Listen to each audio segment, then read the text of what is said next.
He sounds happy. With his father, Vincent, being convicted of robbing a bank in 1993. What a story. Grew up poor, spent much of his childhood living with various family members and moved around often. Woo! Well, there you go. He grew up poor. He probably felt like he had made it already, and he's like, look, I'm done with this. Now I can just live life. That's true. Drug abuse and alcoholism.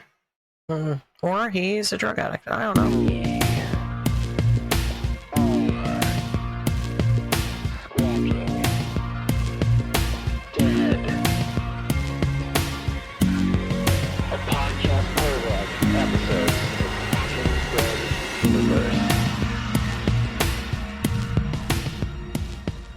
We are Squawking Dead, a podcast pulverizing programs beyond the Walking Dead universe. Sometimes we give you news, sometimes we make you laugh. Most times we go deep. I'm your host, David Cameo, and I'm joined by...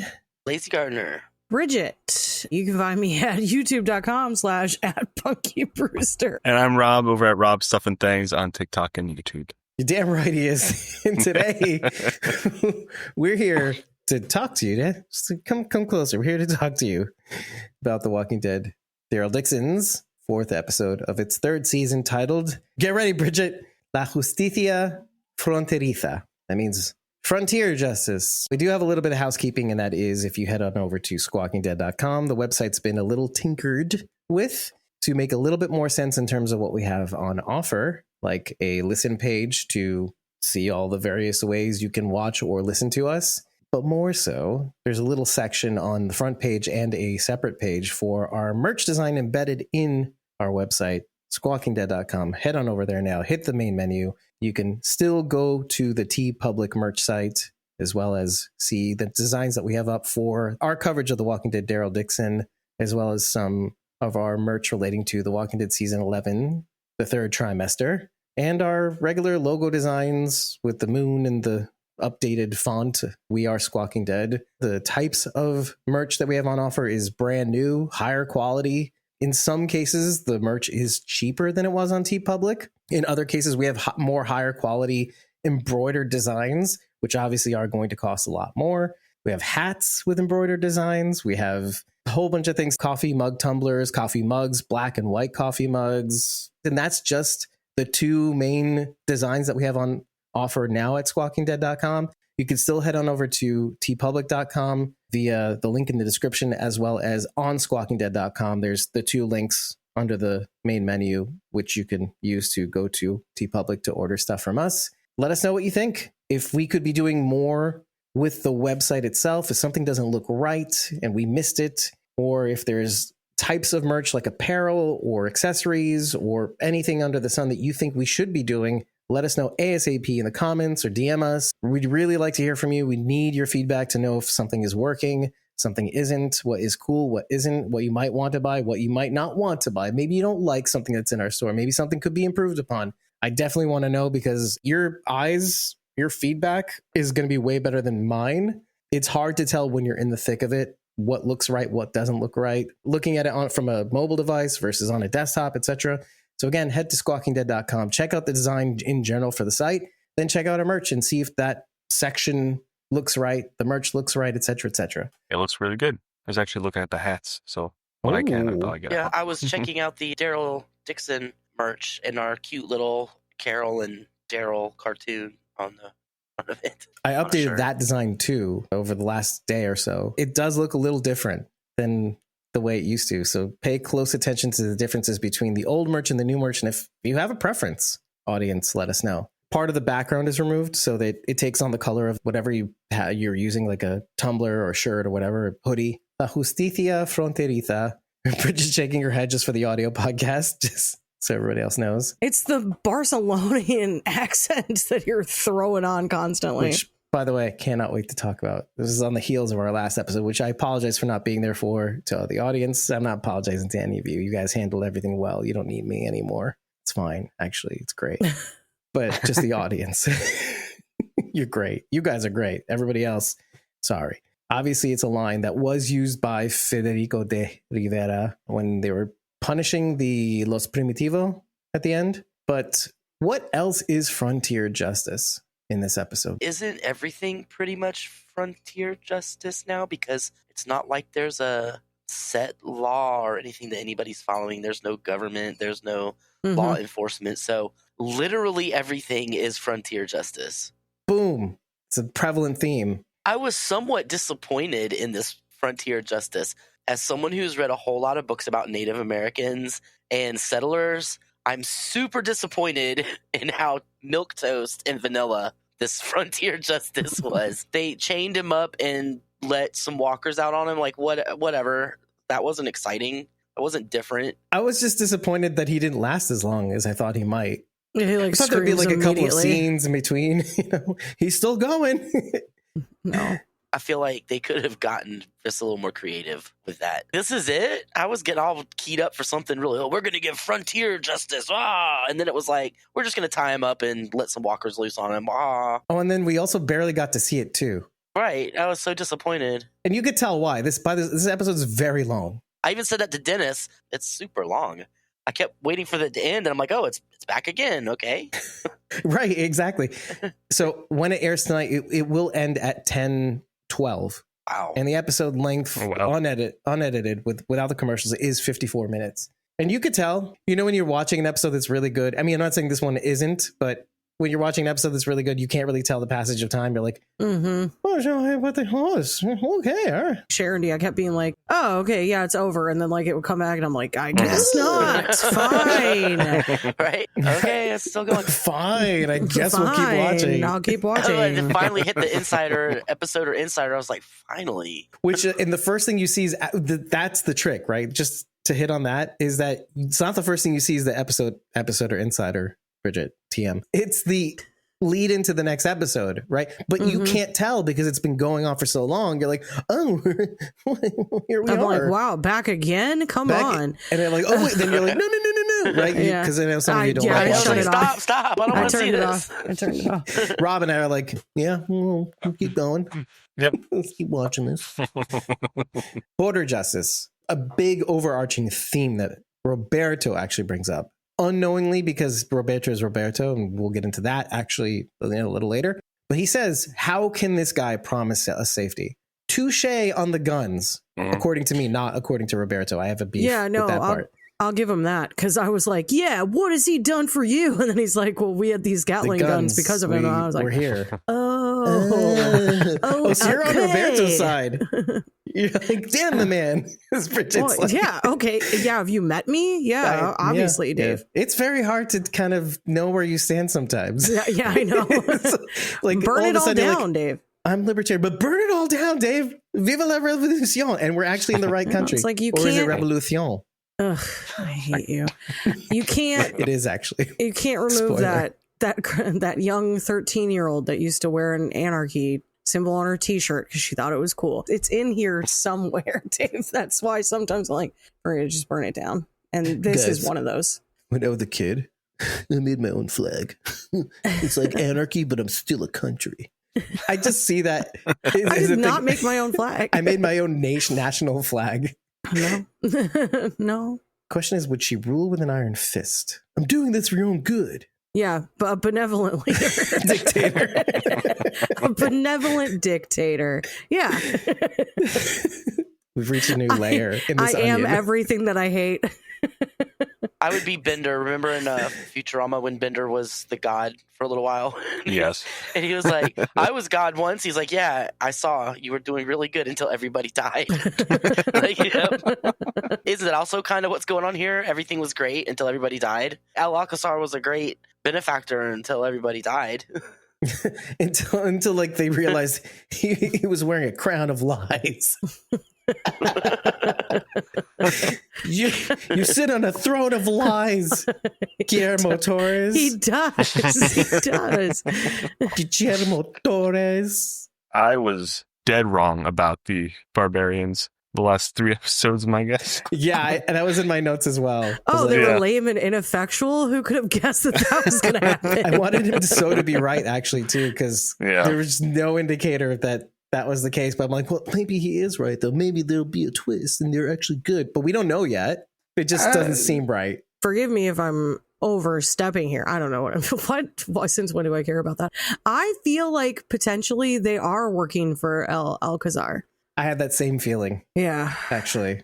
Like, we work for no one. I don't work for you, but we don't bend a knee to Guillermo Torres. Though both things can be true. But really, I do work for him, and I'm here to mess your ass up because he's mad. Because he's mad. Big mad, bro.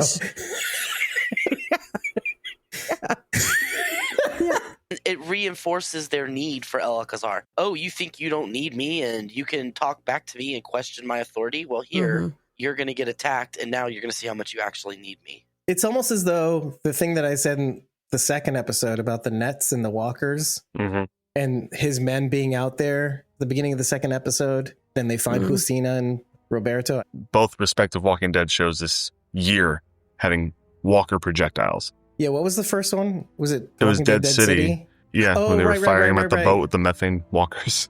Right, the walker mortars. That was kind of out of Lord of the Rings, taking the body parts of the dead and shooting them back over the wall. Who knew that they were so influenced by Lord of the Rings for this season? I want to play the music from Lord of the Rings over the flaming ball of walker parts. We That'd be have to get a "You Shall Not Pass" somewhere. You shall not. And then it's Gandalf and he flies off the bridge. Oh, so sorry, Gandalf the Grey. I never finished my point about border justice, which was he himself points out, how can El Alcazar really protect us? There's absolutely no way. I love Bridget shaking her head right now. It goes to your point, Sharon. He puts a finger on it. There's no way anybody can save you. You need to save yourselves. Like, obviously, you have to do the training, and everyone has to do the thing, and they save themselves, and everybody needs to learn self-defense. Judith and Gracie. I'd be interested to know how far away this throne of lies is, because realistically, how can you protect this city? It doesn't make any sense. It's like every mob movie you've ever seen where they're coming around A racket for you for to protection. pay for your protection. I was just going to say, it's just running a racket. That's all. Yeah, it's just racketeering for sure. It's all that's happening. So the insider for the next episode does say where it is. Apparently, El Alcazar, if you remember, is the palace, is the royalty, right? Yes. Enjoy my Spanish. Is where his seat of He's power. in Barcelona. Yeah, that's where he resides. Okay. Okay. What did we say in the last episode about where Jeffrey Grimes was based out of the Alien comic book? Barcelona. Even I, upon hearing that, got a little... I know better. I know not to get too excited because they're not going to do it. There's not going to be some protagonist with like a Spanish armor helmet. I saw one of the frames of apparently who this Jeffrey is in the episode, and they'll be like, that's them sneakily showing Jeffrey Grimes without him actually being on the show. I'm hoping they actually just do Jeffrey Grimes. So now we have to go around the room. Who thinks this is going to be a thing? 'Cause I'm curious too. No. You don't think they'd finally give us something? No. No. Gimple gets so much joy out of doing this to people. I know, that's out of why. being like, maybe? No. You're dumb. No. You're so stupid. That's all he's ever doing. For once, I'm going to take a page from Rachel's book, because if they end up doing it and me with my hopes down here, I would probably lose my bowels instantly. When thinking about if they brought Jeffrey into it, and then, somehow he finds out that's Rick's brother, meets Daryl, whatever. He's like, oh, I knew your brother. And then starts talking about how Rick died, because as far as Daryl knows, he's still gone. But then Carol would be like, oh, by the way, I didn't want to tell you because you had a kid over here. Back. I buried the lead, but he's back. I didn't want to tell you. Tell me what? Or else you just kill Justina and Roberto. Oh, just get rid of them, get their stuff, and go. Rick's alive. They also might just leave it open for everybody's interpretation. If they don't make anything clear, then we get the joy of speculating forever. Yeah. That's my thought. My thought is that they'll leave it open-ended. They'll have like a background actor or something in the background. Like, oh, Jeffrey Burns. Looks like him, but not him. Canon. So you mentioned the killing Roberto and Justina because of the spots on the boat. I fear that everyone will die due to the amount of spots on the boat, because there's only 4, and so that's all you can bring, and who is that going to be? And so now it's just kind of this wondering, like, is Justina gonna die and Roberto and his dad are gonna leave, or is it his dad dies in some weird, because obviously there's something that happened between Roberto's dad, Antonio, and Fede. Clearly, stay here because this is a great conversation to have. Let's say there's 4 spots. Who would go? Because I like the bait and switch. I like what they did at the end of last season, where it was only Ash and only Laurent that flew away, right? Because you had mentioned Antonio, and I see sparks with Carol and Antonio, and I wonder if Carol doesn't end up going with Daryl. Actually, it would upset many people. You think she would actually it stay really behind? would. But if we could find a way of making it okay narratively, because isn't the one thing that we all want from Carol is her to have a happy ending over our own desires? Of course, yeah. Yeah. So that would be the being okay with things. Yeah, especially since she doesn't really have a family, like a direct family. Like Henry's dead, Ezekiel's, they've separated. So the only person she really has is Daryl. That's close. Right. The thought did cross my mind, Dave. So, like, I think there is some storytelling here that's leading us down that path of, like, maybe Carol would stay with Antonio. Part of me feels like this city is, like, on the edge of falling apart, so it's not going to matter ultimately anyway. But who better to be the queen of this palace? Wouldn't she be perfect to be the one to come in and pretend to fake it till you make it queen of whatever this is? This could be Queen Carol. She takes on the role of Ezekiel, and then Antonio's like, okay. The fact of the matter is, Carol has way more experience leading probably than a lot of these people, so she's the most qualified, arguably. But while it pigeonholes your character, then she's there, and you're like, we're probably never going to touch on that again. And they haven't done a ton of that with the main characters unless they're dead. All fair, by the way. I just think it's very interesting to ponder how that could go down. Well, and then they kill Cooper. Yes, the guy I know, from which I was California. like, of course, you immediately introduce him and then are like, bye. Also, what did he mean when he said he was a what? Banana slug. I did look it up. And then Daryl's like, what? And he's like, yeah, through and through. And I was like, I still don't understand what you're saying, you weirdo. So there's a couple things. So he keeps saying through and through, by the way, for one thing, about being a banana slug. And then he mentioned something about his mom, like if she made it through. And then he got an arrow through him. So I thought that was kind of somebody's trying to be cheeky. But banana slug refers to Sammy the banana slug, the official mascot of University of California of Santa Cruz. Oh. UCSC. Only a select few people are going to know what that is. No, this is just for us because they love when they're like, oh, banana slug. What? Okay, now Squawking Dead will explain what a banana slug How is. Californian of him to be Monterey like, Bay. I'm a banana slug. And when someone's like, what? He's like, he just like moves on. Like, well, you should know what that is. Also, he died, Bridget. So you didn't have a chance to explain it. I know, but he's directly asked and he immediately is just like, I'm going to sidestep He's like, this yeah, question. I know. You know, right? You know. Who are you? He's Cooper. Rest in peace, All Cooper. I could think was, this is not going to go over well. This guy, he talks too much. He won't stop talking. Daryl, talk some more. And then immediately he's dead. And I was like, well, never mind. Right. Someone had to die, I guess. Did I want that to happen? Did I make that happen? Bridget thinks because he was annoying me. Was I the only one that noticed immediately before they even really introduced him when he was teaching Daryl to tie knots? And I was like, this guy Sailor doesn't have an knots. accent. It kind of threw me off. Was there another American actor not doing an accent or what's happening right now Why am I until not they finally special said anymore? he's from there? I was like, okay. Yeah, when he did the knots, I was like, oh, he's American. I didn't really think much about it because I was like, well, clearly he wants to be there. And then all of a sudden they're like, you're taking this guy too. And I was like, oh, okay. We should have known he was going to die as soon as they said that. Oh, this red shirt just said he's going with them. Yeah, bye.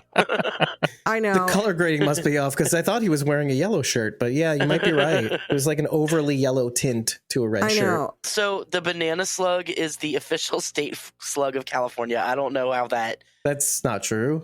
Wait, it made the state slug. If a Yeah. slug were ever a state anything, yeah, sure. Yeah. It's the, I want to know the State state slug of slug. New York now. I got to find out. It's the I don't know, this garden slug. We find them in New York City too, by the way, just so everybody knows Oh, I know. what little grass we have.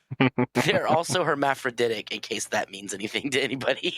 Not particularly in this context. So Los Okay. Primitivos committed a hate crime? Yeah, basically. Yeah. Did they Yeah. know?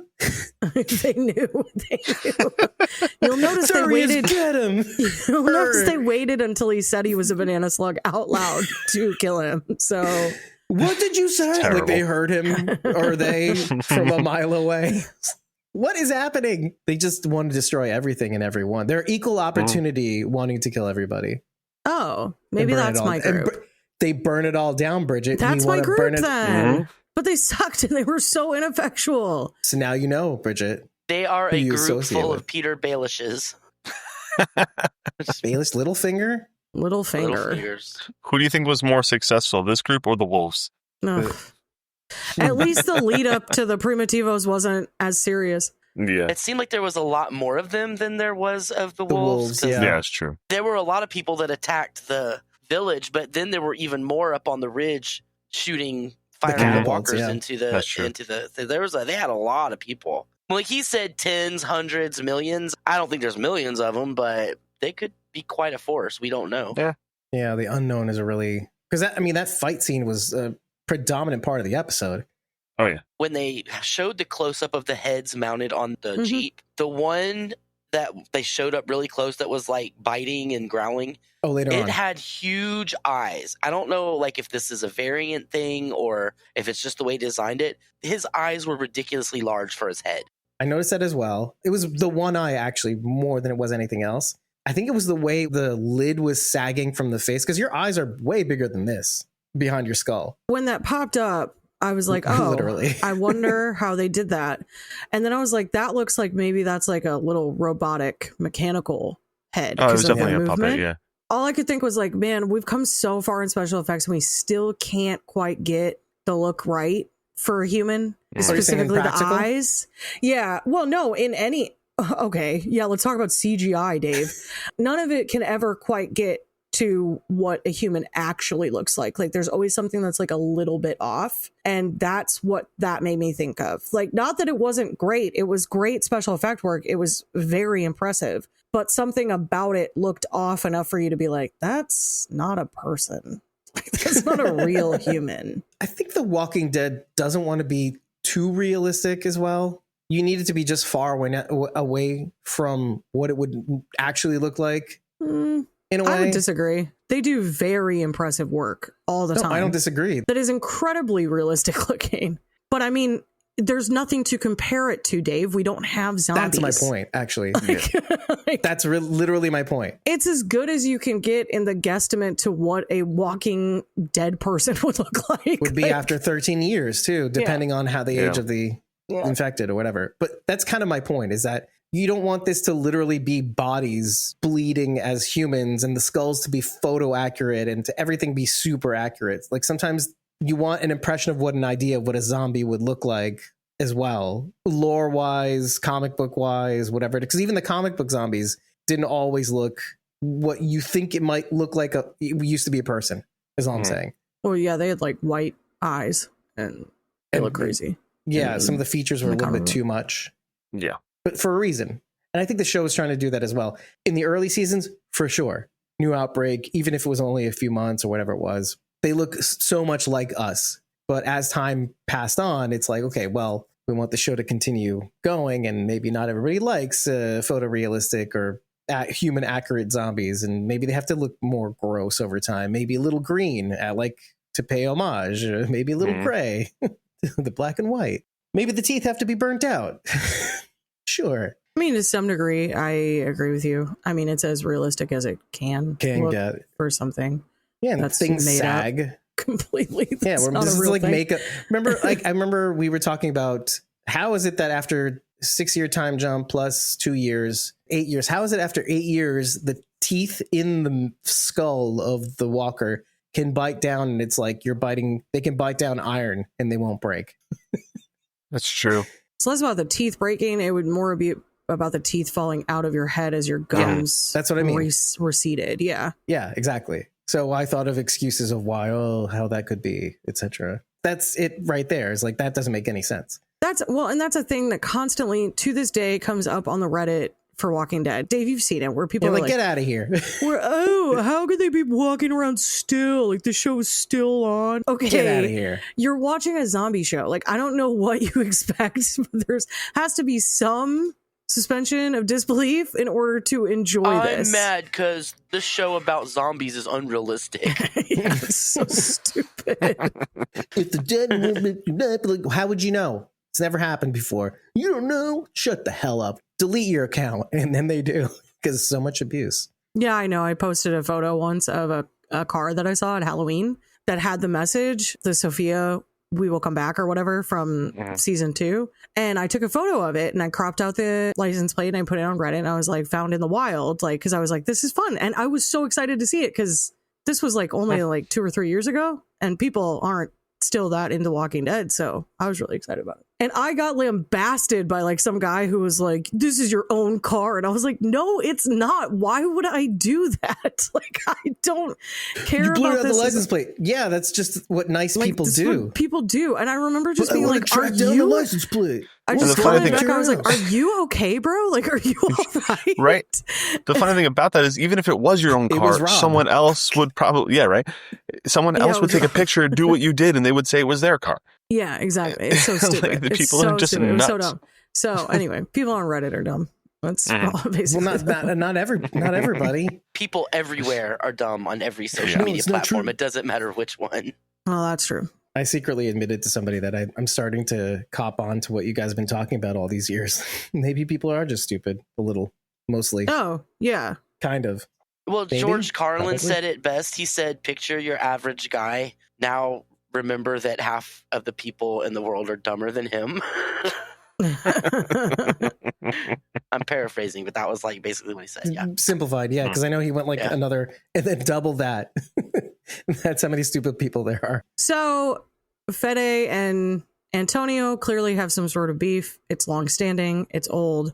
Is it complicated? It's complicated. It has something to do with Antonio's face burn, potentially. Maybe it has something to do with the death of Roberto's mother. There's a lot there. We don't know because we haven't gotten anything. And frankly, he told Carol maybe they know each other well enough. Okay, I don't know why this popped in my head. Nothing in the writing led me to believe this other than the throwaway line of it just isn't right, the two of them together. But what if Fede is like a scumbag who impregnated Antonio's wife and she had the baby.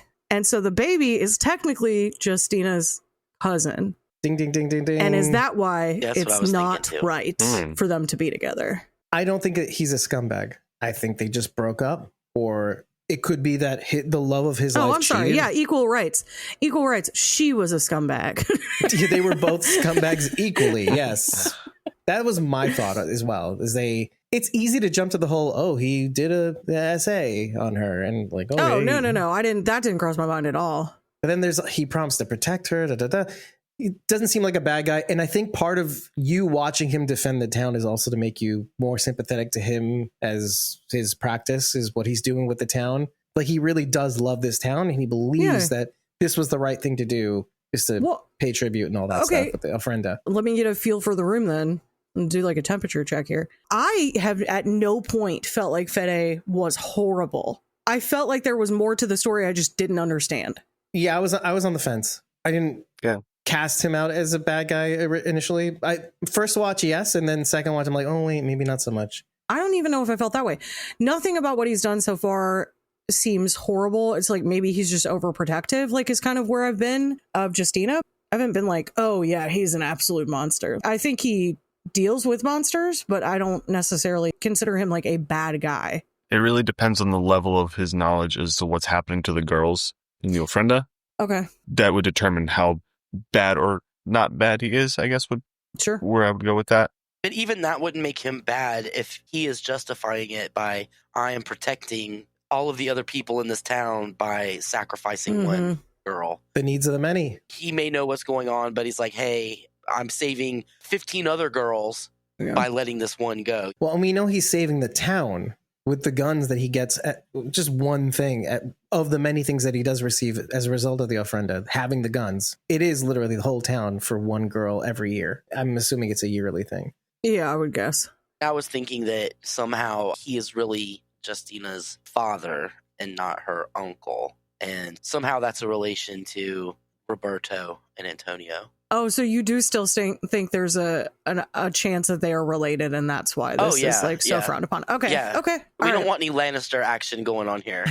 Well, they were the Lannister thing. They were twin brother and sister, right? Jamie Yep. and Cersei. Yes. I say this, don't judge me, but they're just cousins. Well, technically, it's legal. It's legal here. It's illegal in many states. The overwhelming majority of states. It could be a situation where maybe they're twins and they were born together, but they got separated for whatever reason. Again, they could throw a monkey wrench in here and prove us all wrong, but I think somehow they're related, and that's why it's not.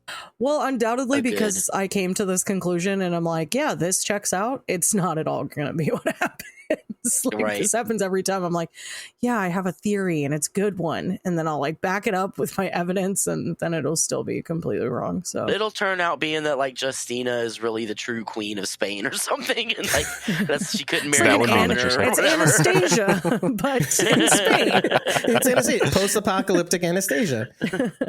I just feel like if that is true and he is her father, she just doesn't know that. But I feel like if that's true, that he would have maybe fought harder to stop her from volunteering herself. I don't think she went to him. I think she went straight to Alcazar, and then he couldn't backpedal it. Yeah, that's true. Yeah. Yeah, because it's going to be a slap in the face to Alcazar if he steps in and says, "Nope, not her." So he's got to let her go. So I think that's what that scene was about too. Yeah, she really forced his hand in this regard. Yeah, solid theory. I mean, things I wrote in my notes is exactly what you said. He's the child of Federico and Antonio's wife, makes things super complicated. And so a lot of the scenes where Fede is dealing with Roberto makes so much more sense. Roberto openly says, I'll accept whatever punishment. I'm sorry, whatever, etc. Because there's no hope now for him. He's like, okay, I'll take the lumps. And he's like, no, I'm trying to be nice to you because unlike many other people in this town probably would do the same thing and I would treat them like S.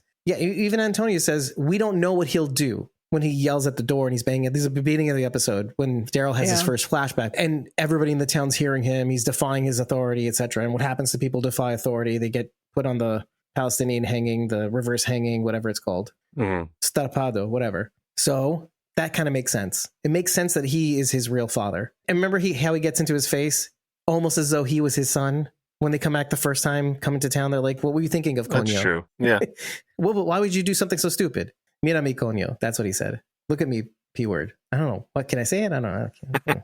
He said it. There were a lot of these words, by the way, thrown around in this episode. And a few of them they actually did translate to. Puta, I noticed whatever. that too.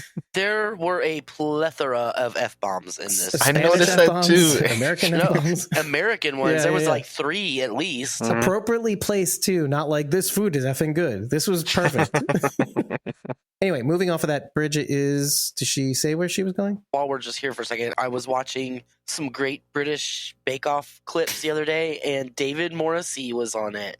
Ah. Really? Yeah, he was one of the bakers. It was Stand Up to Cancer Celebrity Edition. Oh. Yeah. How he Is does was that in a it. recent filming or is that older? I don't know. I was just a string of clips from the show, and it was focusing on somebody else they were talking about. I just happened to see him in the background. It was really funny. I was like, hey, the governor is baking. The governor is baking. One of his least offensive things he's ever done. I just wanted to find this for the audience in case they wanted to watch it. David Morrissey appeared on the 2023 season of the Great Celebrity Bake Off for Stand Up to Cancer, specifically in Series 6, so Season 6, British, Episode 3. He was part of a celebrity lineup that also include Lucy Beaumont, Tom Daly, and Adele Roberts, where they tackled challenges like a savory quiche, tea time biscuits, and a show-stopping cake to raise money and awareness for cancer research. I want Rob to choose the next subject because there's the flashbacks we just got from the start of the episode, but there's also the nope. Oh, yes. Yeah. Okay. Yeah, we can go into that one. Okay. Okay. All I could think was, wow, carolers are really going to lose their mind over this. Because that is Yikes. confirmation of what I've always known, which is that they're friends. And they're Let's set the nothing stage of what more we're than talking that. about.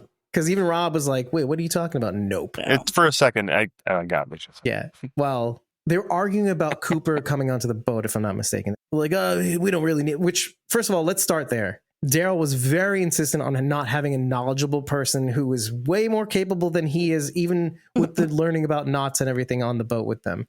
Did that frustrate all of you? Yes. Because I was like, I dude can did. literally get you across the ocean. I was like, well, who cares if this guy comes with you or not? Like, what's the big deal? No, I get his rationale also, but it does not hold up. You're being too dumb. He doesn't want to feel responsible for this guy. Absolutely. Because look at what happened to Julian. Yeah, I get it. I get it. You know, they take Julian and Julian dies. And we mentioned that in like the second episode or whatever. He always blames himself for anyone that dies around him. So, like, of course, he's carrying the weight of Julian. He's carrying the weight of, wow. How quickly I've forgotten the nun's name. Isabel. Isabel. Holy cow. Wow. We're too far away from it already, Dave. I've drifted. moved on. He felt responsible for Rick's death. Yes, correct. And he had nothing to do with that. He blamed himself Well, for I mean, Glenn's Rick's death. death. And technically, it was a direct cause and effect situation. Yeah. Daryl acted out, so then Glenn died. But honestly, all With Rick of that too, though. truly Same. goes on the shoulders of Negan. That does not transfer over to Daryl. He didn't cause that truly. That's how his brain operates. He just blames himself for everything. Precisely, he pulled a Morgan. I get it. In fear. But it was the same thing with Rick, though. Had he not taken Rick out and detoured him, not taken him to where the walkers were diverging and all that stuff, that was the whole reason why they ended up at the bridge, whatever. Rick might have been alive. It's all the cause, like you said, cause and effect, but he's not really to blame. No one's really to blame. Yeah. What happened would have happened, as Aaron said. It's less that than him just saying, I don't want to be involved in your minutia. I don't want to be involved with anybody. I just want to get home. But it doesn't hold up. And he does this throughout the episode, too. Every single instance, he does not want to be involved. It's not your fight. The beginning of the episode, it's not your fight. Don't get involved. Let him have a temper tantrum. Let him bang on Fed's door. If he gets killed, if he gets punished, not our fight. And even the guys in the background, as he was saying, not our fight, they were going, nah, They were doing the, what was the guy? Who was the basketball player who did, not in my house. Okay. Dikembe Mutombo. Yeah, not in my house. No. I would like you to stop. With his It very sounds long like finger, by the way. He's just sounds like a very, Muppet very for large whatever person. reason. As you say that. Please stop. Anyway, He there's a sounded guy like in the Fat background. Albert. I'm going to actually probably that's, well, anywho, one of Fed's guys in the background at the door as please don't get, he's basically saying, don't get involved. Yeah, you're right. Don't get involved. Shh. It was like a little cheeky. Okay, that set the stage for Cooper and There's a lot I miss about my old life, but things have changed. I've changed. I'm content here. But my point stands. Take Cooper. No, we'll be fine. We just had a little bit of bad weather, bad luck. Your boyfriend sure doesn't like taking advice, does he? No, we're not. Really?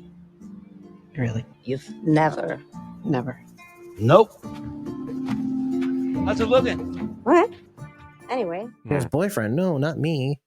Even though she had a dream about him being married to her or whatever, which is what the carolers are going to say Sunday night, which is the day we're recording, September 28th. They'll the say day it of the tonight, and I will not listen. But yeah, Carol had a wet dream with Daryl, and like, it wasn't a wet dream; it was a weird dream. Okay, haven't you ever had a dream that you were married to Norman Reedus? Because, like, I have. Yeah, that's true. Probably. I have had. Honestly. I did snuggle up to my sweetie Daryl, and we had a dream of mine. It's exactly what you think it He's a good-looking is. guy. Everyone's gonna dream about being married to him. He's definitely not. But it's like a sign I've watched Walking Dead a little too late. The show's playing in your head, and you're like, well, let's snuggle up to my sweetie Daryl. Season 10. Obviously. When you really have to worry is when you find yourself married to or after a walker. That's my how God. it was. That's when you freak out. Like, I've watched too much of this. Well, you did. When you told us you caught up, so you can cover The Walking Dead season 11, I think it was. You mean when I Nightmares. was watching 12 hours of Walking Dead a day and having nightmares about it? Oh my God. I go to bed to it, but that's because I like the Yeah, soothing it's my comfort sounds show. I just watch it for of walkers. to fall asleep. If white noise is a certain way and green noise is a certain way, what would be walker noises? What color would that be? Yeah, that's it. What color would it be? What color would that be? Brown? Rot- Gray. Would it be brown? uh, Gray Rotted. noise? Great. it'd be gray, gravelly, It'd be rotten static noise. It'd be puce? rotten noise. Would it be puce noise? Yes. I forget if that's like more on the pink side or no, It's is it the not green puce. side? I don't know. It's not puce, Dave. What is puce? I just like the word. Anyway, You're All right. wrong. I'm just telling you, you're wrong. She goes, no, we're not together. Why would we be? And then Daryl goes, nope. Just walks away. I can see the other side of this. Carolers are going to be like, see, he said nope, like he was irritated, like he wants to be together and she won't let him for whatever reason. But honestly, it seemed to me like an irritated, like, Wow. I did not think that. That is going to be the justification. I'm just preparing you for what's going to happen. That's how they will frame it for sure. Yeah. Mm-hmm. But to me, the way that it came across, it honestly felt like Norman saying it. Like it sounded like Norman just being That's what like, I was about to say, by the way. Because people have said stuff about the two of them. Because for whatever reason, people on the internet cannot control themselves and understand that people are real people outside of their characters. Mm-hmm. No. And so you remember when Melissa said she didn't want to go to Paris, and then all of a sudden they're like flying off the handle. It's second to Wiz Khalifa and Kanye's fight on Twitter as my favorite Twitter fight. We dedicated a whole separate episode to that conversation. Because it was so crazy. It was stuck in the middle of a conversation we were having about the bonus episode of The Walking Dead season 10. It was diverged. That's when they found out that Melissa wasn't going on the show. And so we had this 10 or so minute conversation that saved us a bunch of time that we took out, by the way, on this whole subject, which I will now have to link in the conversation somehow. Well, which is fun. It's fun conversation. I say all this to say, like, to me, it felt like he was saying, no, I agree. Of course not. She's like my sister. She's my best friend. I love her so much, but not in that way. And people keep trying to shove us together and I'm not interested. She's not interested either. Maybe. And that to me is how that kind of felt, because like there's clearly a love angle happening with Antonio and that feels genuine and organic and not forced or contrived. And I want to see where that goes. And also Daryl's love of his life, we could argue, just died. Yeah, he has like not in the mood to get absolutely no involved. interest in getting with anybody else at this point. But also, this is always kind of how Daryl's character has been. He's been like really slow to open up. It takes him a super long time to connect with someone. Daryl and Carol did have little flirty banter at the beginning of knowing each other. You mean Carol? Well, Carol did. Carol but the did. thing is, I talk to people like that. I talk to everyone like that. It's safe. It's fun. And it's like, it doesn't hurt anybody. And it's just like a harmless little thing to be like, As long as you're all in on the joke, everything's good. yeah. Anyway, I've never really gotten it, but I'm finally justified in my feelings of this never Also, having been a thing. Daryl doesn't have a cat. He has a dog. That's not her Because style. Carol is only into guys with Right. cats. Yeah, obviously. Starting with Ezekiel. Shiva. She's a True. big cat. Mhm. That's why she was super into him. Big boner, big cat, right? So I love how I broke Bridget with that one. I was like, maybe? Wait. Who has the boner? Yes, Carol. Maybe? Anyway, what I was saying was, yes, what you said, Bridget, and I remembered that they're both executive producers of the show. Mhm. And so that was just, in addition, there's a little stank on them saying, Daryl going, I hate nope. it when you say that. Like I'm saying everything you hate today. You are. Barcelona. It's and you know when you do it on purpose. That's the thing. Justicia. Anyway, so there's a little authority in what he said. And going back to that episode that we released, talking specifically about this, is it any wonder? That's what it was. Because you have to understand what they were saying was Daryl's literal wife was preventing Melissa and he from being together in real life, which is bananas. Is so insane. What an insanely crazy thing to say. Now, I feel like I should say the following because of all this. We're a show where we try to bring people together and their different opinions, and everybody should be entitled to their opinion, even people who think Daryl and Carol should be together. And even I said in the last season that there were breadcrumbs that they were trying to make us okay with them being together. After the Mont Saint-Michel arc and they were hiding out in the house and Janae eventually makes it to that house, the old couple, the old man loses the wife, I think it was, or it was the other way around. I can't remember which. It seemed like they would make it okay. The way they were laying the breadcrumbs eventually that they would get together. And maybe that's still a thing. We don't know.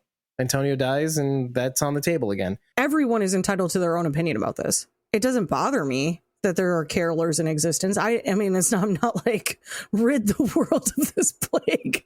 Like, it's fine. You're welcome to your opinion. I think your opinion is wrong. I think it's misinterpreted. You see how close they are and you want that to be more. And I get that. ship whoever you want. I don't care. I mean, unless it's like really weird. Well, I mean, even if it is really weird. I mean, yeah, Whatever. you're still entitled Just to don't that. hate other people for not agreeing with you. Mhm. Ship whoever you want, exactly. as long as you're not shipping the real actors. Yeah, please. Please. Please. I mean, there's some people who do the Rochon thing who think the same thing, which is not, I don't care either way. My it's beef. not really appropriate. Yeah, my whole thing is, because I remember seeing a thing recently about, the new Superman movie with David Cornsweet and Rachel Brosnahan from Miss Maisel, right? There was like a little weird thing about Brosnahan really liking the kissing scenes with Cornsweet, and it was a little weird how some of the tabloids were reporting it and whatnot. I don't know if it was tabloids, but you know how it goes. But I don't mind any of that. My whole thing has always been, just don't make people feel bad for disagreeing with you. And that's what I want to say here. I hope we're not making you feel bad for thinking what you think. You're entitled to it. We just might not agree with it. That's all. But just don't make other people who disagree with you feel bad. And the reverse, people who don't think Daryl and Carol should be together should also not make people who think they should be together. Don't make them feel bad. We're not trying to make you sound stupid. Dave. Sorry. That didn't sound genuine at all. Sorry. Not real. Sorry, not sorry, Dave, with your. I'm sorry. I am genuinely sorry. If you listen to the show, you probably know how I stand on the Caroler thing in the first place, but I apologize. I genuinely am not trying to make anyone feel stupid. I just don't agree with it. Yeah, exactly. And when we do make fun of it, we're more trying to make fun of the folks who would otherwise make you feel bad for not thinking the same as them. They just kind of get in your face about it. It's like, well, this is supposed to be fun. We love the same show. Stop. And now if you get in my face, maybe I'll throw a little insult here and there and just in good fun while you take it very, very seriously. And I'll be like, oh, what about Daryl and Aaron? How about that? That was my favorite ship, by the way. I thought that was honestly a genuine thing that was going to happen at one point. I mean, as somebody, what? Say that again. He's agreeing with you. I'm agreeing with you. I'm saying that I thought that was something that was actually going to happen. Based on what? Like your own feelings or a thing that you read? Just the way they were kind of like startled just then that you agree. Aaron was kind of interacting with Daryl and bringing him into his house and stuff like that. But I mean, obviously he was with Eric at the time. Having read the comics that Eric dies, are they planting those seeds to move forwards? I mean, you never know, but obviously that didn't happen. Right. The bad part about that was, and just, I know we're going on a side tangent, but I understand finally, like years later, after having my ship being ruined. Right. Aaron and Ezekiel. Aaron and Ezekiel. Whoa. I just named a completely random ship. Aaron and Jesus. Dave's just shipping Aaron and everyone. Like, who doesn't love Ross Marquand, though? When is it Aaron's turn? I thought it was going to be a three-way with Jesus, Aaron, and Daryl at one point, and then when Jesus dies, I'm like, well, Daryl, pick up the pieces. Daryl and Aaron. Okay. Oh my gosh. Because Daryl's a tabula rasa. But then I realized many years later, today, how would the ladies feel about this? Because that's the key demo of this show. Yeah. If Daryl and Aaron were happy, then I would be all for it. You would. Yeah. You're a great person. That's why. Like, go for it, guys. Which brings us back to Carol and Antonio, doesn't it? They've basically pit you and your feelings about what you want versus what would be best for the character. Let's hypothetically best for the character for her happy ending. And now it's like, okay, if you don't want this to work, you're a bad person. You're a bad person. After losing everything and everyone, her children, her spouse, her fantasy spouse is what Rachel would say about Ezekiel, which I say was a legit spouse. 6 years a relationship does a marriage make, I think, personally. Yeah, I think so. So you can stick that in a pipe and smoke it. But losing all that after losing a child, right? The thing that we often talk about for some reason. So yeah, happy ending for her, and her children are half cousins. I don't know. Okay, let's move on to the flashbacks. I have a bunch of screenshots, by the way, but I wanted to show this first. Right before it goes into the flashback, you see this clock, and I thought it was kind of cool. I thought maybe you guys would appreciate it too. First of all, it is 5:50 a.m. So Daryl and Roberto coming back with the rudder, realizing that Husina is gone. It's really early in the morning, etc., whatever. Mm-hmm. But I like the keys on top of this. I didn't do any research on this, but look at the keys that are on top of the clock. Now it's 7 keys. There's a little biblical meaning to that. Several keys, 7 keys, several meaning many. The key to unlocking your memories. There's a little bit of play on that. What door are we opening here to Daryl's past that connects us to this narrative? And this is what you see next. The dartboard on the side of the Dixon trailer with Daryl being... It's not. It's actually next to it. Because when it pans out, that's in the background and Daryl comes out of the door on the side. I thought the same thing when it was zoomed in on it. And then as it moves forward, it's not. Daryl's motorcycle and training there in the front. Yeah, there you go. With a little banana seat. I know. I love the banana little slugs. The little Banana streamers. slugs, banana seat. Little streamers. There you go. So cute. Then there's this like stuffed animal, which I thought I could figure out what this was actually. That's the gorilla from Showbiz Pizza. Yeah. Okay, so let me explain to the podcast audience. It's a stuffed gorilla with yellow fur, I think darker. it's kind of white. It's yellow. Oh, it's not the yellow, Showbiz Pizza gorilla. He's in a tux. Anyway, yeah, it's wearing like denim overalls, was really like a velvet and a white or denim hat. I thought it was one of the Hanna-Barbera characters, like Manila Gorilla. Gorilla. Yeah, but it's not. No, and I want to just say the name of the Showbiz Pizza gorilla is Fats Geronimo. And I just needed you to know that. I didn't know that.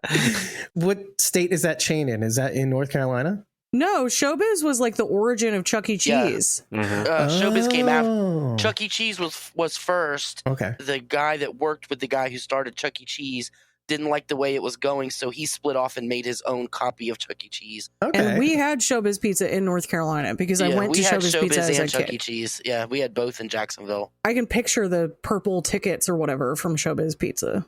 I don't know. This one reminds me kind of Donkey Kong, like 80s Donkey Kong, because it's got like the hat on and the overalls. Well, it's modeled after one of those big apes, but definitely not that.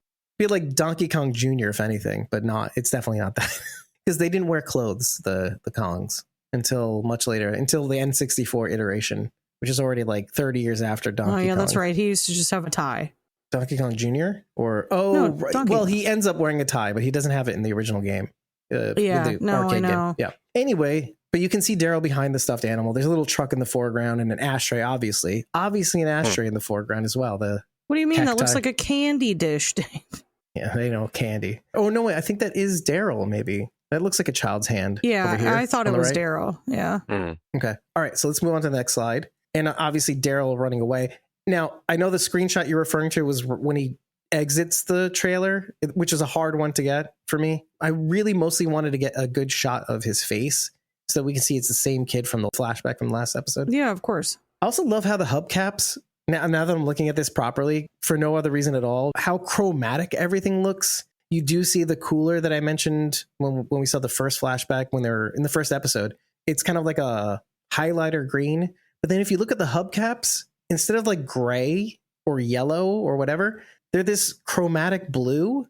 I'm referring to this here. That was weird. So there's definitely some color messing around with here. Or I don't know, maybe it's just the way it looks. And I also love the turtleneck on top of a turtleneck, half turtleneck with a full turtleneck that Daryl's running away with. I found a gorilla that's very, very, very similar in overalls. It seems to just be like a very generic vintage toy. I see. Tartan overalls instead of... Oh, yeah, it does no, I know, but it looks very close. Very similar. Yeah. That's what you sent me just now. Mm-hmm. That looks way closer to what we're talking about. Well, because it's got the two wobbly eyes, which the original has like one eye is like askew. Just seems to be a generic gorilla toy from the 70s-ish era. Wow. Let me do the description of this one too. It's vintage brown gorilla in tartan overall, soft plush toy, pleather, face, hands, feet, which I noted it looked very pleather. Unbranded year 1980, so they know that much. Animal gorilla, definitely have the right eyes. Mm-hmm. This is but perfect. If it's unbranded, then it's just like some generic like vintage toy that somebody found at a shop and like included in this shot. Okay, so we saw the flashback, and we've been seeing a bunch of flashbacks for the last few episodes. I wanted to get your take on what you think they start to mean. How does this connect to the narrative that we're watching? How does Daryl's past of running out of the house? Clearly, he's been running away from his dad's beatings, and he's been running away. I think that's the thing that we need to focus on is him running away from his problems and them being there probably when he gets back. Or who's been taking the beatings for him but Merle? I'm not 100% sure, but Merle is considerably older than Daryl, I think, canonically. Old enough that there's like a fair difference. Because Daryl mentions that Merle left him behind. I assume Merle, 17, 18, hit the bricks.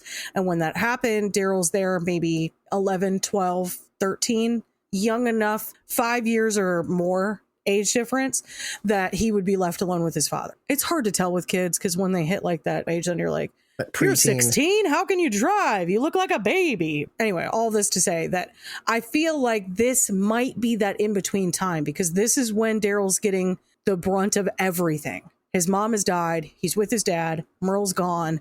The only person to take the beating is Daryl. At this point, yeah, and we didn't note the black eye, which you had a problem with, the font. And that's your pirate font.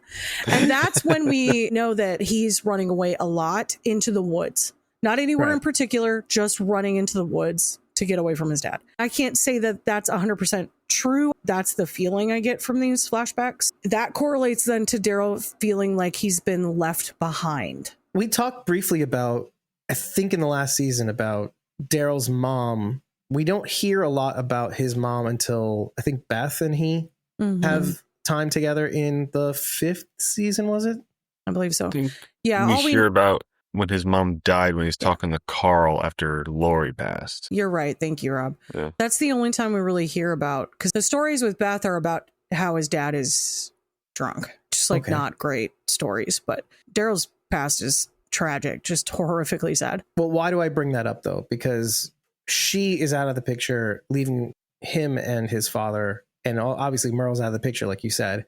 So they're alone together. And what does a miserable father do to a child? Well, let's not forget either the story that he tells about William Dixon and how his dad, his grandfather died, and so that made his dad miserable, and so then his dad made him miserable, and it's all about breaking that generational trauma. That was a big piece of this. There's the generational trauma aspect. How do you get Daryl out of this funk so that he can be the right guy for Laurent when he does get back to him? Like, because right now he's not the right guy for Laurent. He doesn't want to help others. He's like shutting himself off. That's not who Laurent needs as a father figure.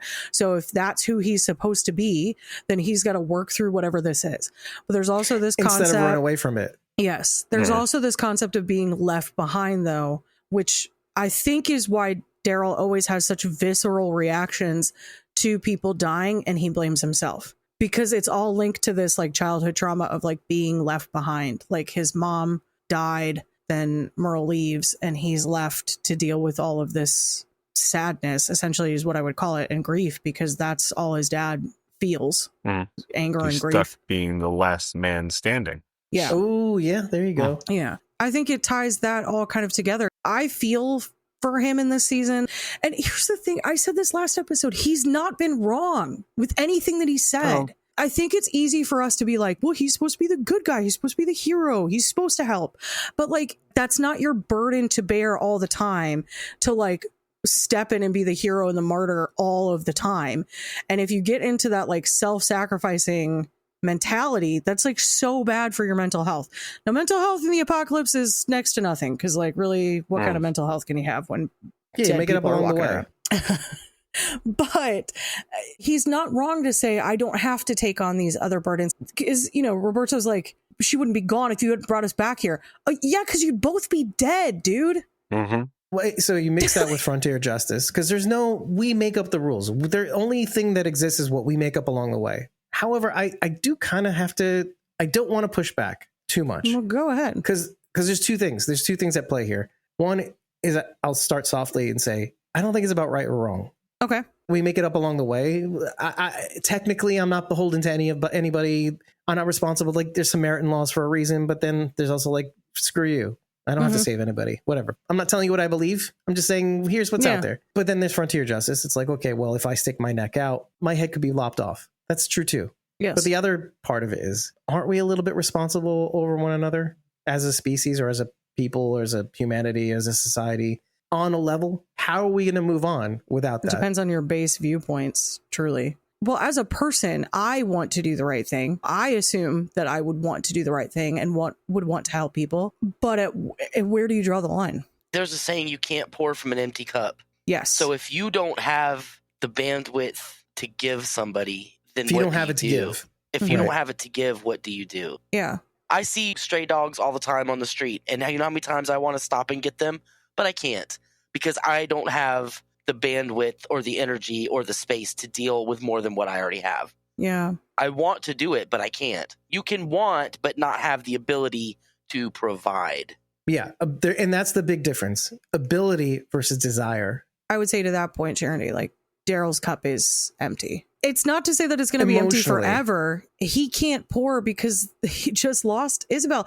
And I get it. Like for us, this big passage of time has happened. Obviously, you just said earlier, I forgot her name because there's been months Isabel, in between. yeah. But this is happening back to back for Daryl. Like he just lost her. See, this is the thing that I do get. Emotionally, he's not capable. This is what I was saying also. I'm so sad that I was not with you guys in the last episode because I did say ritual offering when it came to the Rubik's Cube in the St. John's Memorial thing. St. James. St. James. St. James. But given our conversation now, it feels like it's more like what you were saying. I'm not really the man that can be Laurent's father, really, technically, if you want to put it that way, like found father. What Antonio was to Roberto, if our theory is correct.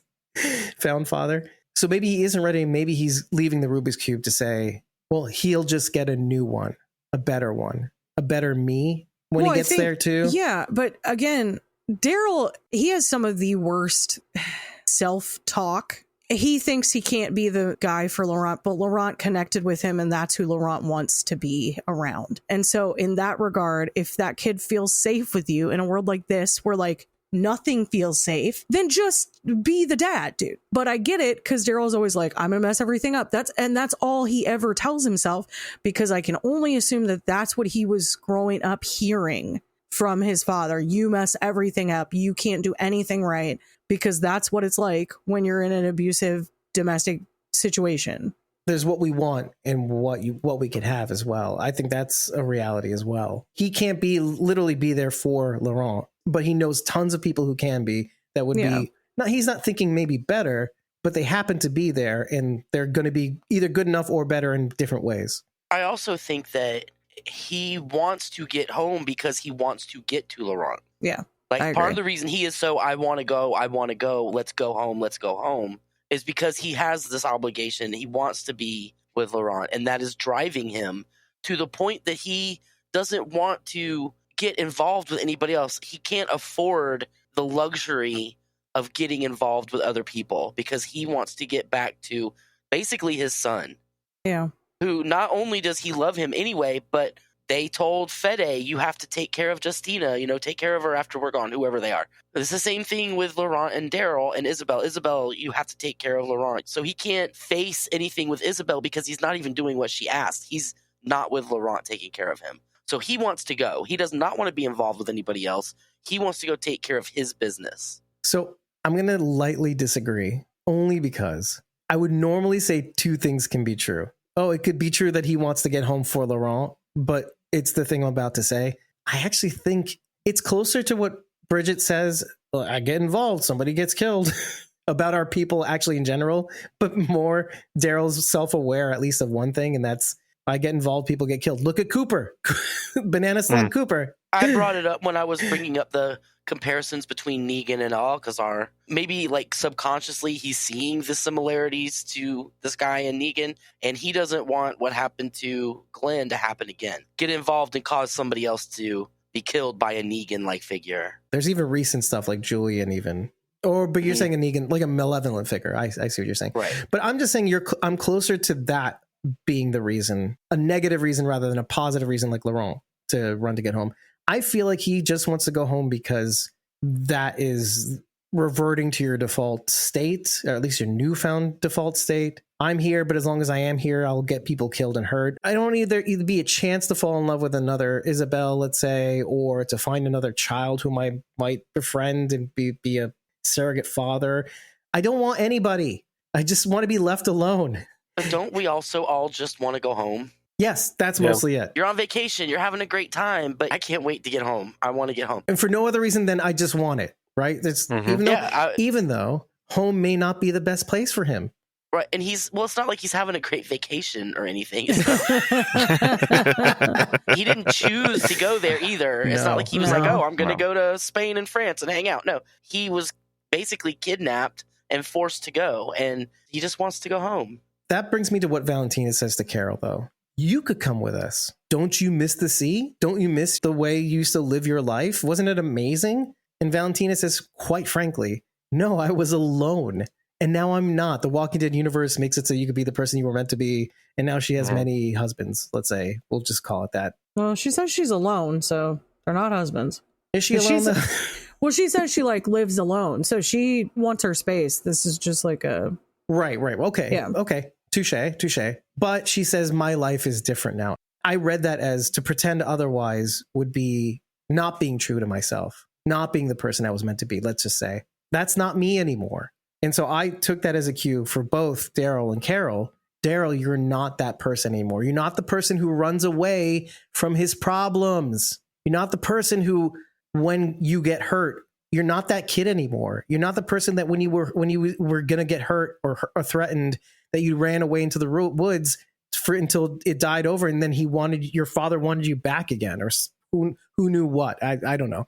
Nuanced thought. But you're the guy who rushes into things. You're the guy who stands up and defends things. It's what we, the audience, expect of you because the Walking Dead universe made you into the person you were meant to be. Instead of getting an Officer Friendly's face, you changed. You decided to be a different person than people even expected you to be, by the way. Rick was very much a Merle replacement for Daryl, big brother figure. The brother he was meant to be. Because he still thinks Rick is dead. So you grew up and you didn't have to rely on Merle anymore. You are moving past the point of having to rely on Rick, even the memory of Rick.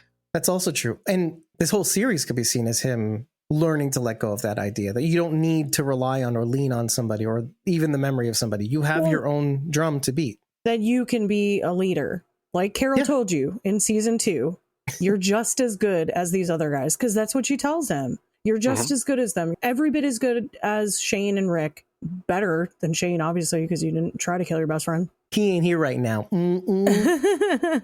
I'd argue better than Rick as well in many areas. Yeah, he's a tabula rasa. Of course, he's the potential to be way better. He's no comic book lore to back him up. This is something I also wanted to mention. This episode never felt more like a spaghetti western than compared to the others. Even though they're barbarians, it's like a shootout scene. Yep. And the guy in the end with the Gatling. Well, and I can't wait to. It's not a Gatling gun, by the way. This is a very interesting weapon. But all the different weapons. Well, that's what he calls it, Dave. He doesn't call it a Gatling gun. Yes, he does. In the show? Fede does. He calls out for the ballista. Is that what he calls out? No, Antonio. after the fact. When Roberto's like, they don't do anything, he calls it a Gatling gun. It says he says in they the gave subtitles. us the Gatling gun. Oh, okay. Well, it's technically called the Gardner gun. Don't play with me, Dave. Don't play with me. The Gatling gun has one crank. I don't remember much, but I remember has that. one crank. The Gardner gun has two. I looked it up already. It's you're and I'm the magazine's on show, top. Dave. Magazine's on top. It's not fed through a line.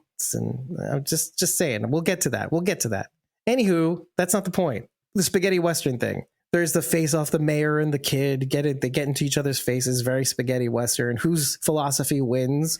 The getting hijacked in the middle of nowhere. Right? Justina and Roberto. Who stole them? Who took them away? A bandito did. And then the ultimate shootout. Yeah, whatever. Bandito, bandolero, same language-ish. I'm sorry. This is so inappropriate, but the Frito Bandito song gets stuck in my head every time you say Bandito. What is that? Frito Bandito? Ay, I'm a Frito Bandito. I love Fritos corn chips. I steal them from you. You don't remember that? I know, no. I haven't heard that in ages. Interesting. Now we'll anyway, have to play cut it. that out because I'm going to get canceled otherwise. Why? Is it because of... For that, you sang a song that exists. Yeah, that's all. It's your childhood. Nostalgia porn. It's actually not. It's my mom's childhood. It's from before I was born. Oh, okay. Too, That's probably when I was born. Definitely, my dad used to sing that. Yes. I know. It's like something our parents That explains say. a lot. Since we touched on it, let me show you the weapons and what they mean, because they are old weapons. This here is a Gardner gun that Fede is wielding. How do I know that? Well, I looked it up. There is a dual hand crank, which is not typical of a, what did you call it? Gatling gun? Gatling gun was one of the first, obviously, created in the Civil War, I think it was, a turret gun, a submachine gun, the first submachine gun. That was a single crank. Ammunition was fed into it. This has a magazine on top of it. It's still a turret gun, but instead of being fed, you just pop in, pop out. This was more handy for World War One. Apparently, I think it was. Fede would be deaf after using that thing. Yeah, no for kidding. real. The Gardner gun was invented by William Gardner of Toledo, Ohio in 1874, captain of the Union Army of the Civil War. This started evolving very quickly from the Gatling gun. Obviously cool. You're seeing side shots of him feeding this thing with this dual crank, this dual opposing crank. Looks like a badass. Okay, so the submachine gun that Daryl's wielding, there's 4 types of machine guns that have the side-fed magazine. And I think this is the gun he's using. It's the Owen gun. This was invented in Australia. This is the first of its kind compared to the other ones. One was made in England, etc., etc. It was invented by Australian arms inventor named Evelyn Owen. This is a guy who's named Evelyn Owen in 1938. It looked like a stick gun. It was so crazy looking. And also when I compared it to the other types of submachine guns, this one looked the most like it, the Owen gun. He initially invented a turret type gun that looked like this, side fed, etc. He wanted to invent something that when you were in a crouch position or in a sniping position, the magazine at the bottom wouldn't get in the way. So it was on the side so you can crouch down with it. That was the whole reason for it. That's interesting. Or if you're like in a static position or whatever. Okay, this I love this thing. This reminded me of the Hwacha from season 11. Exactly. Fede, when he was calling out to Antonio saying, get the ballista. The ballista is a lot like the Hwacha, which was in Korea. It's an ancient Greek weapon. The initial ones that were made were kind of like the earliest form of the crossbow. It's this huge thing, right? Kind of like the catapult that we saw in this episode. It would be that, only it holds a big ass bolt. This version of it has multiple bolts that you can use in a sort of rapid fire action. It literally pushes it out. Instead of uses a tension spring, it uses how does it work? You pull it back, there's a torsion spring, and then you let go and then it kind of pushes forward. Instead of a rubber band effect, it pushes the spring forward. Yeah, I don't know if you noticed, but this is the side view, obviously. And there's like a little thing that aims it at the top. You sound like Ralphie from Christmas Story. You'll shoot Uriah. No, with the and a thing on it to aim, and a thing on it which tells time. Yeah, exactly. That's what it reminded me of. A scope? Did you mean a scope? Yeah, thing on the top. Scope at the top. You didn't think of it right away. You're like, what is that called? No, I knew immediately because I've shot a gun before. Oh, okay. Well, you waited so long to say it. I'm like, well, because I thought of Ralphie. A thing on the stock which tells it all had time. to come together. So I don't know if you noticed when it fired. Everything was happening so fast, but it fired these 6 off. It's 12 bolts. It fired these 6 off at first, and then it fired the remaining 6 off at the same, the second round. I thought it was really cool looking, but let's go back to this. Look at what they're firing. These little they look like hook-shaped arrows. harpoons. Yeah, they did. Yeah. It has that like little catch at the bottom, so like if you did get impaled, it would be hard to take it out. You'd have to push it all the way through because the ends have like a kind of a hook mechanism. Anyway. Oh yeah, let me go back to the flashback too. I think there was something else I wanted to say about that. Yeah, what you said about, I wanted to mention his mom only because there is some symmetry there. Antonio also having lost his wife, Roberto's mom, Roberto and Justina running away from a situation instead of staying and dealing with it, which Antonio kind of mentions. They're mending the fence. This is your home. Why don't you stay and fight instead of run away like Daryl does as a child? Lay stake to your clone. This is a frontier. There's nothing set in stone. We don't have to follow Alcazar or whatever. Just stay here and make your stand. I mean, as much as he's flaunting authority and Antonio doesn't want him to do that, he still wants him to stay at home. At one point I saw Alba's mother crying. Oh, it's in the aftermath of the war or whatever. But I think Alba's holding her. Someone is holding her. It panned so fast and I didn't go back because it was at 6 a.m. or whatever when I watched it. And it was right around the time Fede says Antonio cleaned up the burnt, hollowed ones. The burnt I feel walkers. like, yeah. And so we quickly gloss over it. So so I don't think anything happened to her as far as I know. Yeah, because I was worried this is one of those show don't tells that we might have been served better. Somebody's telling something. Yeah. I feel like they would make that more prominent if something bad had happened to them. Exactly. Oh, tell me what happened just now. Like the one Primitivo going, like beating his chest and the Daryl Burks him really quickly. That's what you get for showing off. That's what you get for trying to be intimidating to Daryl Dixon. He's like, I don't play any Well, he of was that. behind him. He didn't know he was there. Oh, You know, fair. it's like it's kind of like a video game. You know, when you sneak up on somebody trying to taunt after you Mhm. kill somebody, and then Daryl sneaks up behind you, murked. Then that's what you get for celebrating. Excessive celebrating. You're saying every other Spanish word like so meticulously, and primitivo, you're like el primitivo. It's not prima. It's not primitivo. It's not the prima facie, whatever. Primo. It's Primo. primitivos. Oh, sorry. Yeah, shut up. That's what I just said. No, you said primitivo. No, I did, Dave. I was Say mimicking primitivo. Like you. primitivo. So you want me to like? Primitivo. You want me to lean in? Want me to lean in? Okay, here we go. Yes, Well, for I'm it. just saying, be consistent in your Los annoying behavior. primitivos attack. Right, because I did the V as a B. B. I live for this. What did you guys think of this episode? It was definitely long, and you felt it the span of time. Yeah, I was kind of I like, enjoy a good action set piece. Same. oh, yeah. I was kind of like, can we get a move on here with the story or what?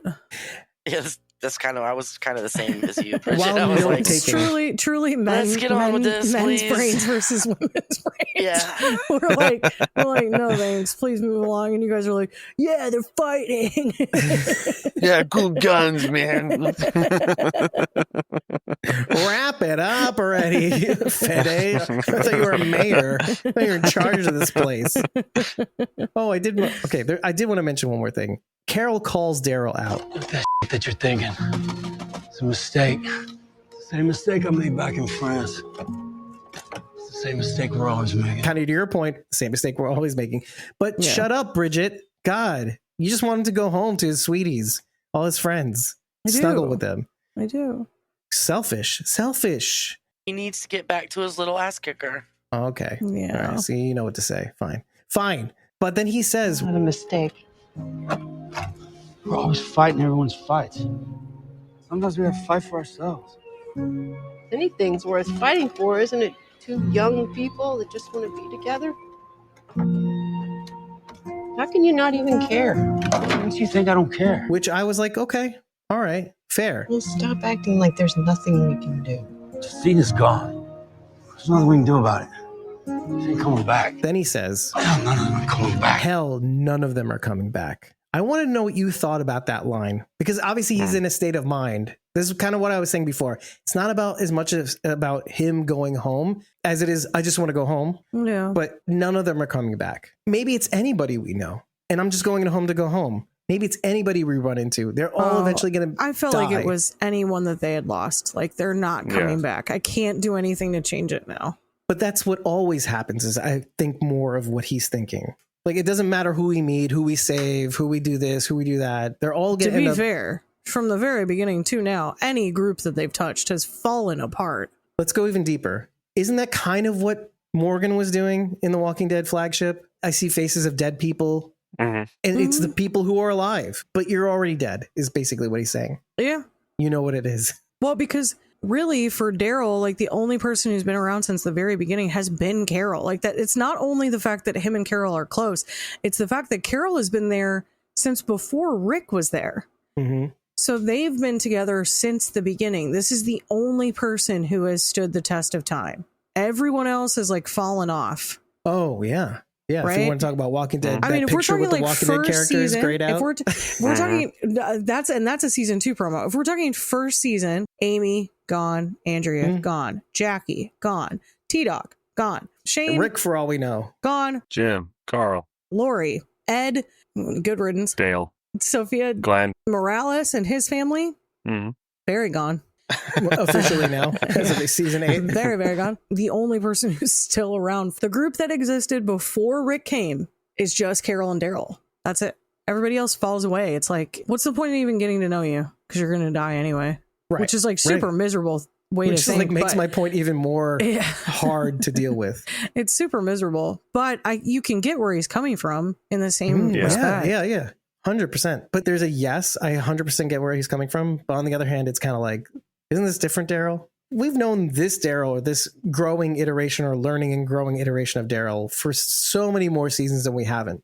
That Daryl falls away in season 2, essentially, for trying his best to find Sophia and failing to do so, even getting shot through stomach because he looked like a walker collecting all those ears as well. He didn't get shot. He got grazed in the head.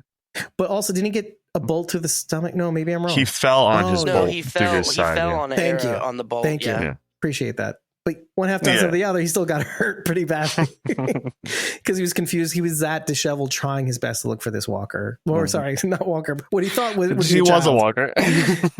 right. And then what was that for? But he does feel crappy, but still, it takes him on this journey of not being that guy who would get in Carol's face at first, like kind of being mad at her. And we kind of know why now, because his mom passed or whatever it was. I think it was she passed. Mhm. And even though you don't want to blame a mom that couldn't be there for you, you do feel resentful that she died and left him with that guy, which is probably him transferring his feelings to his mom. You left her. You lost her. You're a bad mom.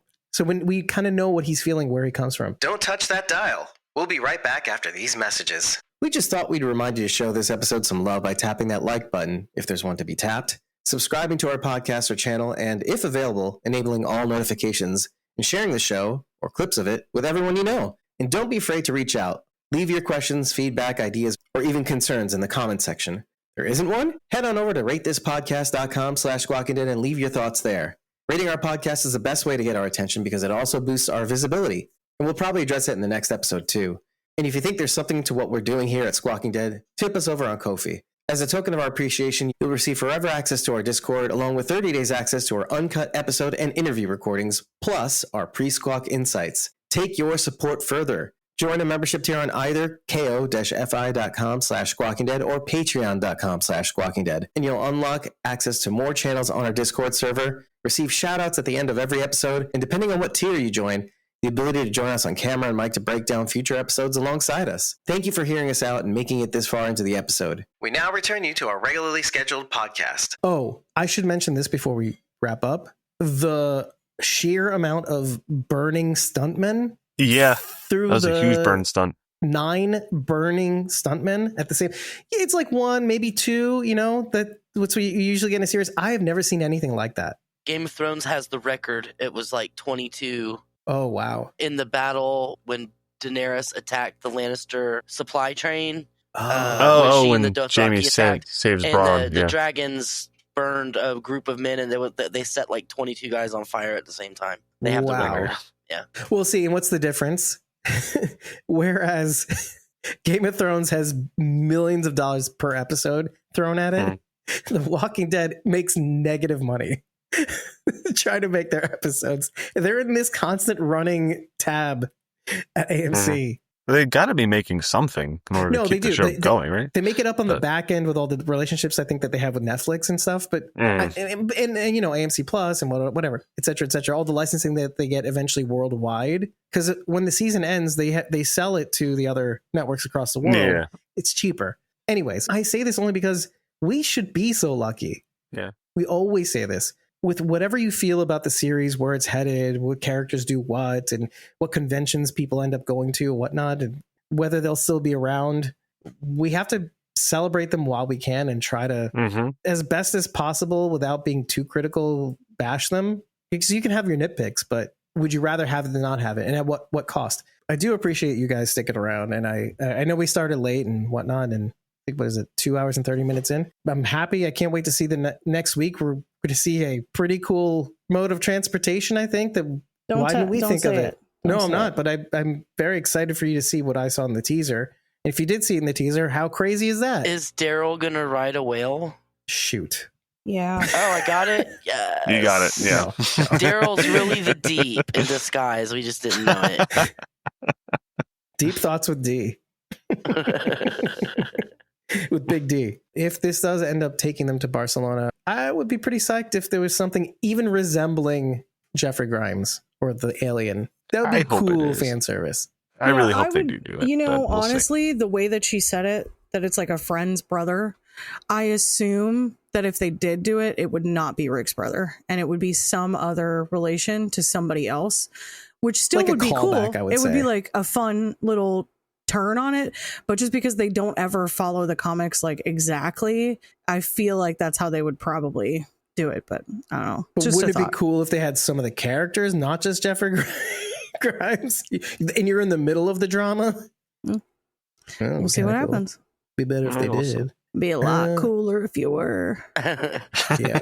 Be a lot cooler. I am curious to know what people think about who makes it on the boat. That's the big ticket thing I want to get in the comments is who makes, if there's 4 spots, you could say 3 They're people. all That's fine. gonna die, and Carol and Daryl are gonna be the only ones that leave. That's the way it always happens. I think someone comes back with I them. think they'll make a flotilla. See, I'm going the other way. They'll make a flotilla of boats to America.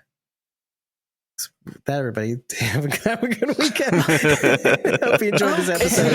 It'd be the Spanish Armada. Exactly, it'd be the Goonies. Everybody. Although the And Spanish then- Armada didn't turn out too good for Spain, so maybe Well, that's what I'm not. saying. And then they go to Astoria, and then they find a cave, and it's like time folds in on itself, and that's how you get the Goonies. I have the key to One-Eyed Dixon.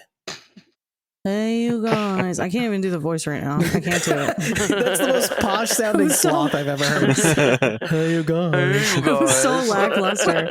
I'm normally quite good at it, but I can't do it right now. Escúchame. I'm too sick. All right, everybody. We'll see you next week, and have a good one. And I hope you enjoyed that. And I really am eager to see your thoughts in the comments, and if obviously your ratings too. And I just realized I have to say goodbye. Bye. Okay, everybody. bye. Thank you so much for making it to the end of yet another episode of Squawking Dead. This one, our conversation on The Walking Dead, Daryl Dixon's 4th episode of its 3rd season, titled La Justicia Fronteriza, Frontier Justice. First thing first, before we go to our acknowledgements, I wanted to say thank you for waiting for this episode to be released, because this week I had Yom Kippur, which comes basically a week after Rosh Hashanah, the Jewish New Year. It is the Day of Atonement where we fast for 25 hours, and it is basically lights out, which technically should be every Sabbath, but many, many Jews of all different stripes take this solemn holiday very seriously as a day of reflection, of asking for forgiveness, as the Day of Judgment has already passed. That is actually the meaning of our new year. The Day of Judgment has already passed, and this is your chance to kind of make up for a bad judgment that has been passed, making things right with one another, making things right with God. I don't know if you could tell, I am a bit sick, a little congested.